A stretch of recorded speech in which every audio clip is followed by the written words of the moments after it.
On the very night, the emperor took his new concubine as his favorite. The empress cut up her imperial robe, discarded her imperial crown, and went alone to the temple to seek an audience with the emperor emeritus. She was willing to endure the torture of having 10,000 arrows pierce her heart just to obtain a decree of divorce from the emperor emeritus.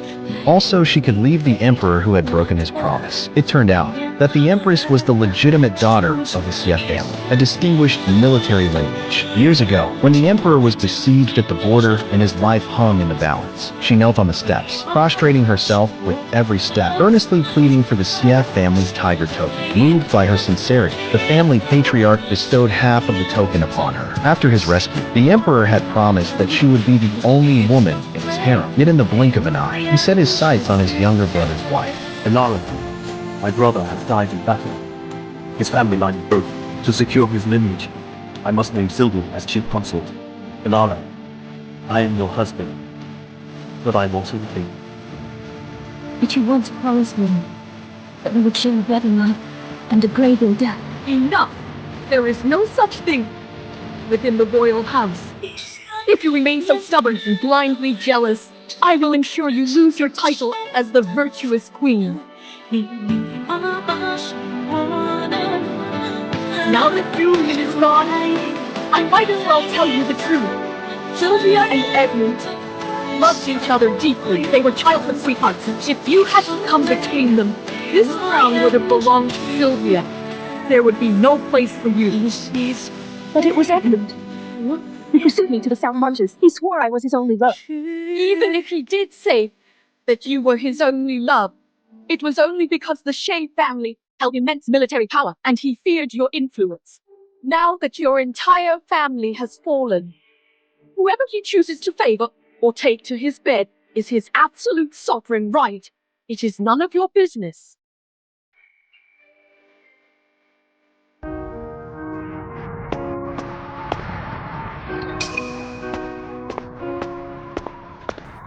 Elara, I have been looking for you.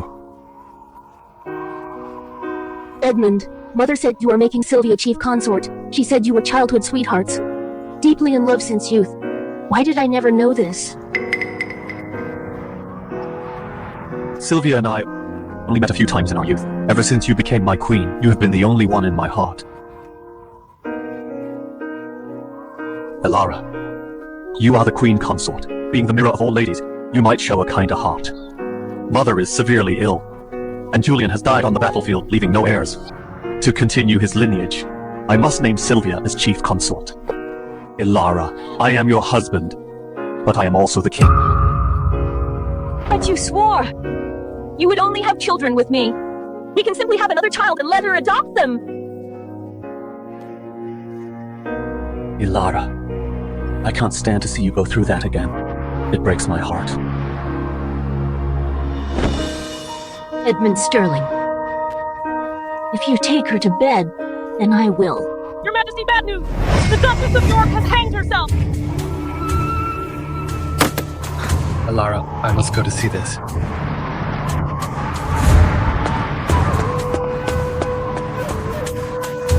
Then I will leave you forever. Sylvia. Your Majesty, please let me follow the Duke in death. For the rest of my days, I have nothing left to live for. I simply cannot go on like this. Sylvia, how can you say such things? Rest assured, I will take care of you on behalf of my late brother. Your Majesty, you are so kind to me. Elara, you see it yourself. Sylvia is deeply shaken. She needs someone by her side. I won't stay with you tonight. You have always been so understanding. You understand me, right? Right.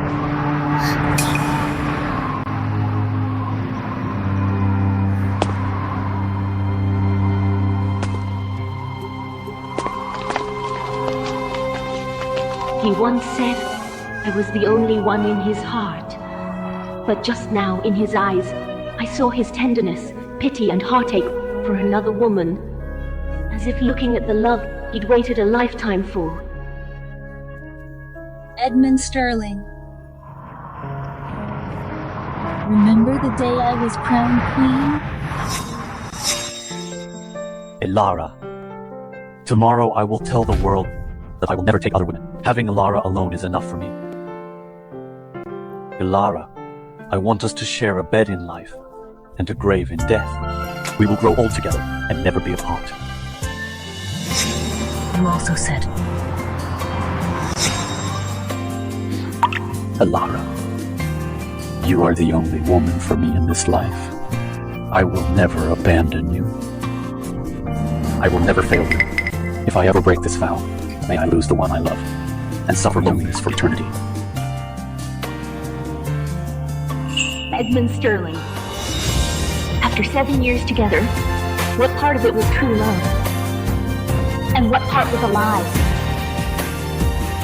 I'm afraid even you can no longer tell the difference.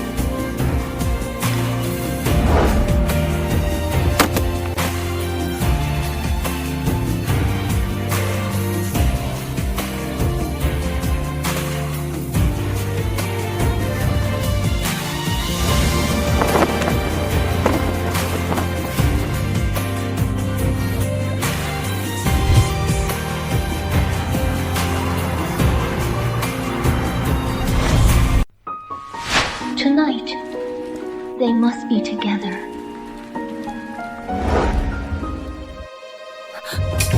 Your Majesty, stay with me tonight, will you?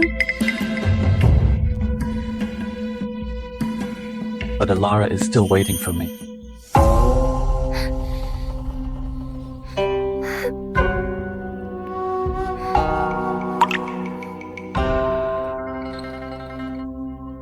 Tonight, I will stay by your side.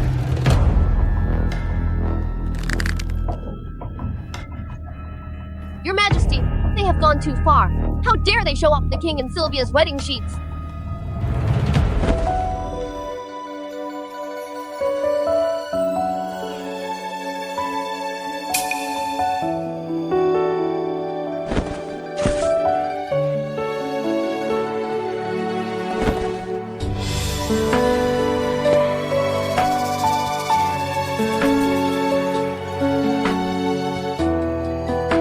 Since his heart has changed, why keep these relics of the past?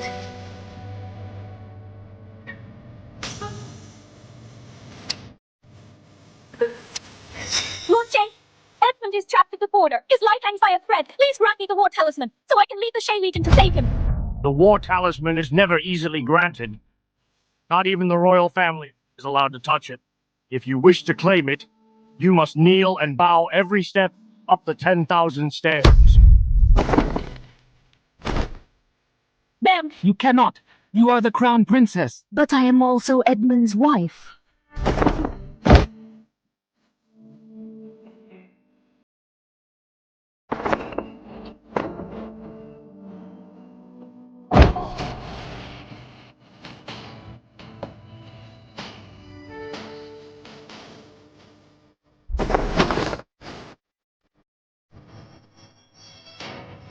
Please grant me the war talisman, so I can save my husband from peril.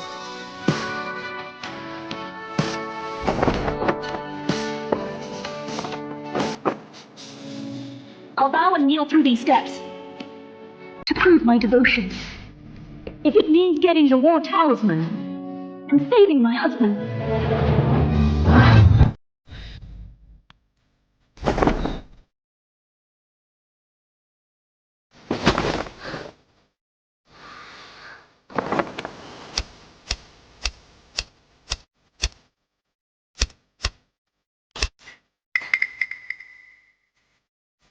You once swore eternal love to me, promising to love only me in this life.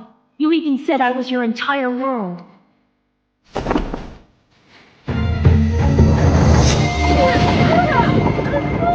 No.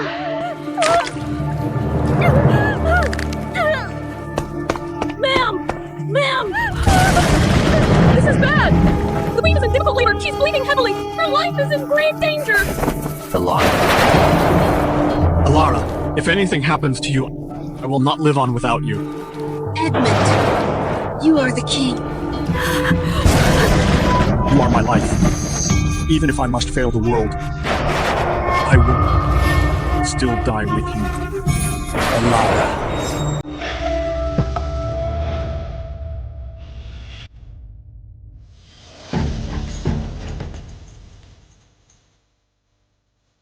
Edmund Sterling, there is no future for us anymore. Virtuous queen, I'm done with it. As for you, I no longer want you either.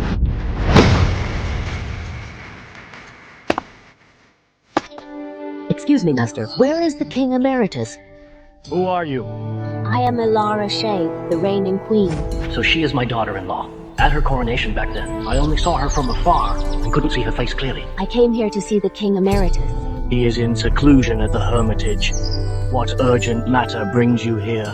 I come for a decree of divorce. Forgive my boldness, your majesty. Since you are the queen, ruler of the inner palaces, and holder of immense power, why do you seek a divorce? That man once vowed to share one bed in life and one grave in death, but he broke his vow. So I shall cast him aside as well. Alas, even common men nowadays have multiple women. He is the king, the sovereign. You should be understanding. Why must women always endure the suffering of this world? I was raised in the frontier. My heart belongs to the battlefield. If my father and brother hadn't fallen, and my mother hadn't forced me to marry, I would never have laid down my spear just to be trapped in the palace. The Hermitage is ahead. But reaching the King Emeritus will not be easy. I advise you to leave now. Even if it costs my life, I will secure the decree of divorce. You will not regret it. Never. Well, follow me.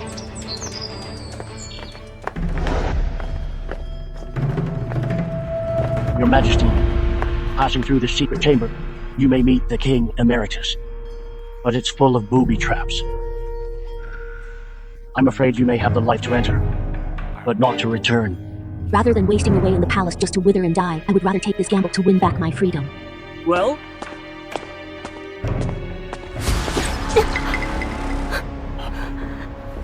It is still not too late to turn back. Mother is severely ill, and Julian has died on the battlefield, leaving no heirs. To continue his lineage, I must name Sylvia as chief consort. Alara, I am your husband, but I am also the king. I will not back down.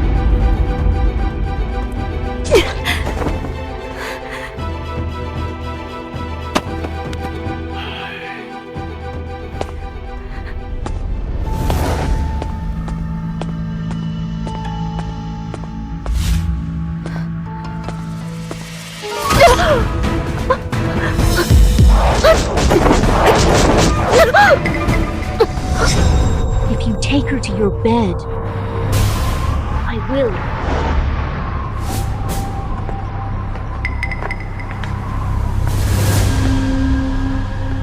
I will leave you forever. In this life, I will never stay with a man who does not love me, only to live in mutual disgust. Even 1,000 arrows through my heart is nothing compared to my son being hurt worse from my efforts. Darcy, from now on, you are no longer my son.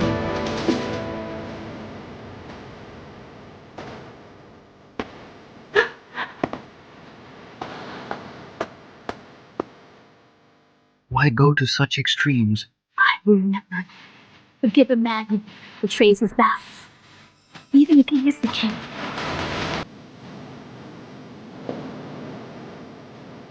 No one here? Hello? You completely risked your own life to get the divorce decree.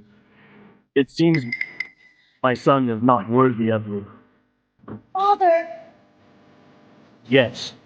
At the ceremony in 10 days, I will return to the palace to deliver your divorce decree.